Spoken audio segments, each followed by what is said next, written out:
Buenas noches, buenas tardes, buenos días, según la hora en la que vean el presente video, para mí es un placer poderles saludar. Como le indica el título, el día de hoy vamos a continuar con el cálculo de las fuerzas internas que se desarrollan dentro de la armadura. Para eso nos vamos a ir a la parte del código en VBA y vamos a comenzar a programar algunas líneas de código. Sin embargo, lo que nosotros sabemos o definimos en el video anterior era que íbamos a generar un par de vectores que me almacenen las deformaciones en X y en Y del nodo inicial y del nodo final de cada barra que constituye la armadura. Para eso vamos a hacer uso de los grados de libertad que nosotros definimos en los videos anteriores, puesto que en un video anterior hicimos el cálculo de cuatro vectores que básicamente me almacenaban lo que era el grado de libertad en X y en Y del nodo final y del nodo inicial. Y eso nos va a ayudar muchísimo a la hora de extraer la información pertinente para cada elemento que constituye la armadura. Entonces es obvio que de momento lo que necesitaríamos definir es precisamente el vector que me va a almacenar los desplazamientos en X1, por ejemplo. Entonces vamos a definir un vector que se va a llamar de X1 para comenzar. Entonces este vector, ¿cuántos elementos va a tener? Obviamente tantos elementos como cantidad de barras constituyen la armadura. Y eso está definido en una constante que se llama C elemento 1 menos 1.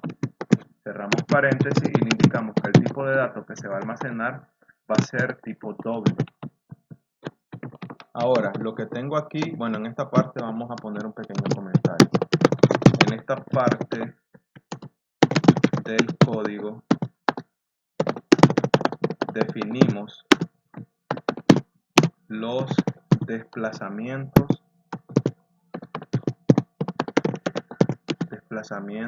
en las direcciones X y Y de cada barra o elemento. Entonces, luego aquí vamos a poner un pequeño comentario y vamos a indicarle que en esta parte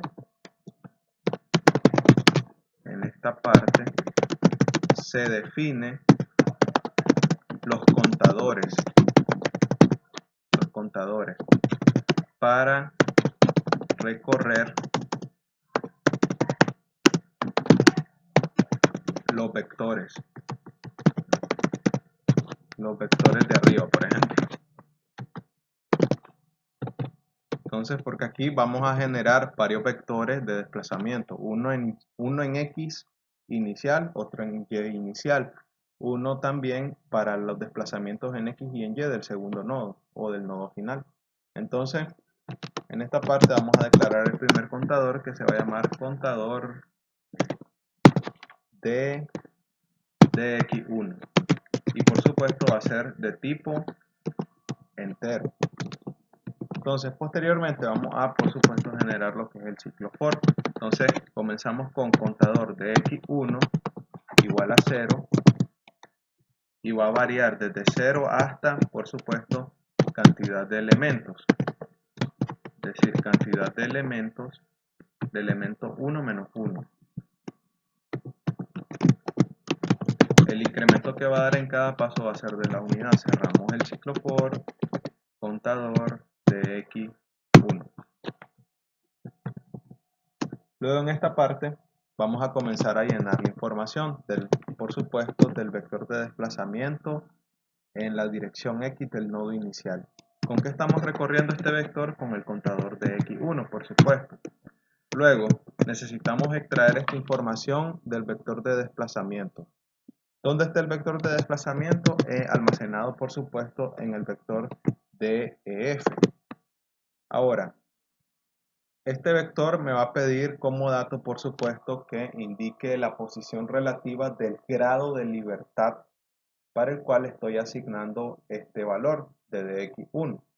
Entonces, ¿de dónde yo voy a obtener ese dato? Por supuesto de el vector que nosotros calculamos en los videos anteriores que se llama glx1, puesto que en glx1 nosotros ya tenemos prácticamente los valores o los índices para el nodo inicial del grado de libertad que se va a desarrollar en cada elemento que constituye la armadura. Finalmente me pide que indique qué elemento de la armadura estoy tratando, porque es un índice que varía de 0 a 11, es decir, los 12 elementos que constituyen a la armadura. Por lo tanto, yo sé que esto lo estoy recorriendo con contador de X1. Cerramos el primer paréntesis y luego, por supuesto, debo de estar claro de algo, que los grados de libertad, tanto en X como en Y, tanto del nodo final como del nodo inicial, varían de 1 a, a 16. Significa que yo tendría que restar una unidad para que precisamente este índice coincida con la posición relativa de las deflexiones que nosotros calculamos en el vector df. Entonces simplemente le restamos un 1 y de esta manera nosotros ya calculamos lo que es el desplazamiento en x1 de todos los nodos de todos los elementos que constituyen la armadura. ¿Qué nos haría falta? Calcular los desplazamientos en y. Vamos a copiar esto y lo vamos a pegar aquí. Y simplemente ahora a esto lo vamos a llamar dy1. Y por supuesto necesitamos aquí en esta otra parte un contador. Y ese contador le vamos a llamar contador dy1. ¿Y qué es lo que vamos a hacer posteriormente aquí? Vamos a copiar este ciclo for, lo vamos a pegar aquí y simplemente vamos a ir cambiando los datos. Entonces lo pegamos. Entonces ahora esto es el contador dy. Siempre varía, obviamente, desde 0 hasta la cantidad de elementos que constituyen la armadura. Aquí, en cambio, lo que estamos llenando ahora, por supuesto, es el vector de y. Y estamos haciéndolo a través del contador de y1. Siempre extraemos la información, obviamente, del vector de desplazamiento de f. Sin embargo, ahora necesitamos los grados de libertad de y, del nodo inicial, siempre. Y por supuesto, el contador a través del cual vamos a extraer esos datos es el de y. Finalmente, vamos a cerrar el ciclo, por supuesto, con lo correspondiente a dy, bueno, con lo correspondiente al contador de y. Ahora, de esta manera, nosotros ya calculamos lo que son los desplazamientos, tanto en X como en Y, del nodo inicial. ¿Qué nos hace falta? El nodo final. Entonces, eso es lo que vamos a hacer a continuación. ¿Cómo lo vamos a hacer? Vamos a tomar estas dos líneas de aquí, las vamos a copiar y las vamos a pegar. Y ahora, en vez de llamar dx1, lo vamos a llamar dx2. Análogamente, lo mismo para el dy. Y por supuesto necesitamos un par de contadores, los vamos a copiar, los vamos a pegar. Este le vamos a llamar contador de X2 y este lo vamos a llamar contador de Y2. Ahora, en esta parte vamos a copiar estos dos ciclos for y los vamos a pegar. Finalmente, vamos a cambiar todas las X1 por los valores, por supuesto, de 2. Tanto en los vectores como en los contadores como en los grados de libertad, puesto que ya tenemos también un vector que me almacena esos grados de libertad en X2. Luego haríamos lo mismo para la Y, cambiamos el contador, cambiamos por supuesto el vector que estamos llenando y de igual manera cambiamos el grado de libertad. El vector que nos está ayudando va a ser el vector de grados de libertad en Y2.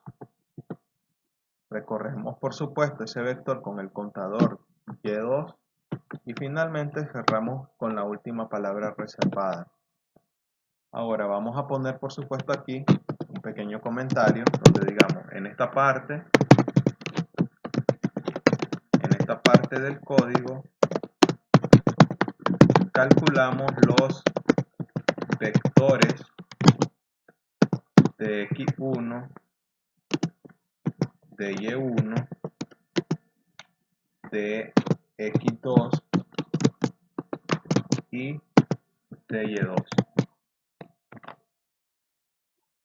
Ahora, vamos a continuar por supuesto con la misma lógica, ¿ok? ¿Qué es lo que nos hace falta, o mejor dicho, qué es lo que vamos a hacer a continuación? Por supuesto, a hacer uso de lo que son las combinaciones lineales, tanto de las deformaciones en X y en Y del nodo final y del nodo inicial, y por supuesto ocupar los lambda X y los lambda Y para poder calcular esos valores, para que posteriormente nosotros podamos calcular esto que tenemos en pantalla. Entonces, en el siguiente video haríamos ese cálculo. Muchísimas gracias por hacer uso de esta información.